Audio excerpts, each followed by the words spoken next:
এই যে গতকালকে যে ভূমিকম্পটা হইলো, এটা যদি আর কয়েক মাত্রায় বেশি হইতো, কিংবা এটা যে আর কয়েক সেকেন্ড বেশি হইতো, তাহলে পৃথিবীতে 1 থেকে 2 কোটি মানুষ আমাদের এই বাংলাদেশে ইনস্ট্যান্ট মারা যেত।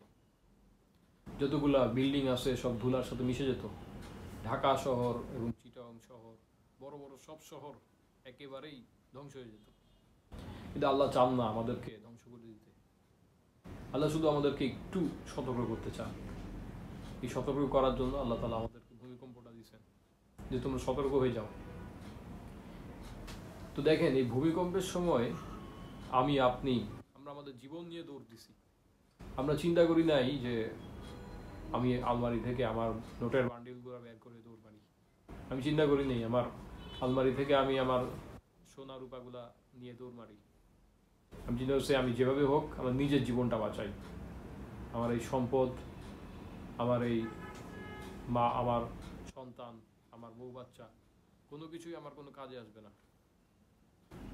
শুধু কিয়ামতের ময়দানে আমার কাজে আসবে আমার ঈমান এবং আমল। এই যে আমরা দুনিয়ার পিছে দৌড়াচ্ছি, এই দুনিয়াটা হচ্ছে একটা মিথ্যা মরীচিকা। এই মিথ্যা মরীচিকার পিছে আমরা দৌড়াচ্ছি, ক্যারিয়ারের পিছে দৌড়াচ্ছি। আমার জীবনের মূল্যবান সময়গুলো আমি ব্যয় করতেছি একটা কাগজের টুকরো, একটা সার্টিফিকেটের পিছে, একটা ছোট্ট চাকরির পিছে। এগুলো কিন্তু কোনোটাই আমাদের কোনো কাজে আসবে না।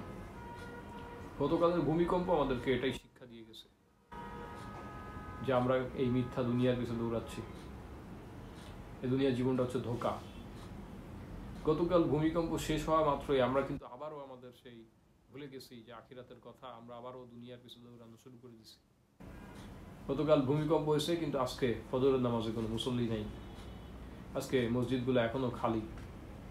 অথচ ঠিকই 8টা বাজে আমরা আমাদের স্কুলে অন টাইম উপস্থিত, আমাদের ভার্সিটিতে অন টাইম উপস্থিত।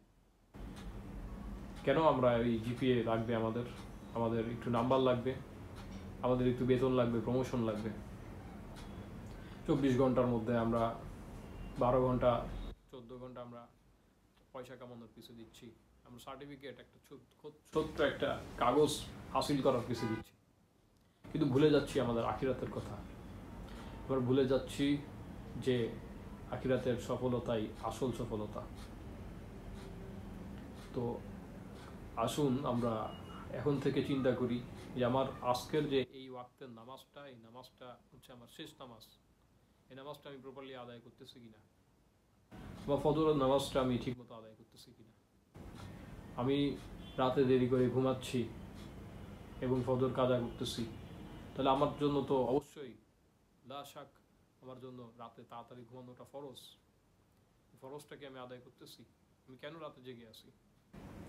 আসুন এখন থেকে সবার প্রথমে আমরা নিয়ত করি যে আমরা আমাদের 5 ওয়াক্ত নামাজটাকে ঠিক করি, 5 ওয়াক্ত নামাজটাকে আমরা অন টাইম পড়ি এবং জামাতের সাথে খুশু এবং খুদুর সাথে পড়ি। ঠিক আছে?